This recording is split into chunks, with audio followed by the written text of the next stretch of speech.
Slab పైన dummy pillar పైన extra rods cut చేయొచ్చా అని అడుగుతున్నారు. ఎక్స్ట్రా రాడ్స్ని కట్ చేయొచ్చా అంటే, మనం గ్రౌండ్ ఫ్లోర్లో ఇల్లు కట్టినట్లయితే పైకి స్లాబ్ వేసినాం డమ్మీ పిల్లర్స్ అనేవి పెడతాం కదా, చాలామందికి తెలిసే ఉంటుంది డమ్మీ పిల్లర్స్. సో వాటి రాడ్డు డమ్మీ పిల్లర్ కన్నా హైట్ వచ్చిన రాడ్లు కట్ చేయించవచ్చు అని అడుగుతున్నారు. 3 చుట్టూ ఉన్న పిట్టగోడలన్నీ కూడా మేడ మీద మనం 3 అడుగులు కట్టినా 2.5 అడుగులు కట్టినా డమ్మీ పిల్లర్ మాత్రం 3 ఫీట్ వరకు కాంక్రీట్ వేసుకొని మిగతా రాడ్స్ అయితే కట్ చేయొచ్చు. ఓకేనా, ఎందుకంటే 3 ఫీట్స్ అంటే మనం నెక్స్ట్ ఫ్లోర్కి జాయిన్ చేయడానికి పర్వాలేదు.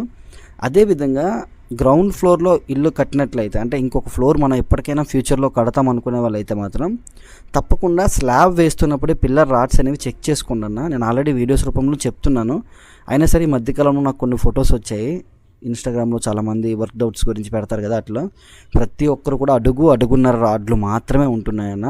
ప్లీజ్ దయచేసి స్లాబ్ అవుతున్నప్పుడు మీరు పై ఫ్లోర్ కంటిన్యూ చేసినా చేయకపోయినా రాడ్లు మాత్రం 3 అడుగులు ఉండేట్టుగా, అంటే మన స్లాబ్ ఏదైతే వేసామో ఆ స్లాబ్ నుంచి 3 అడుగులు ఎత్తు ఉండేట్టుగా చూసుకోండి.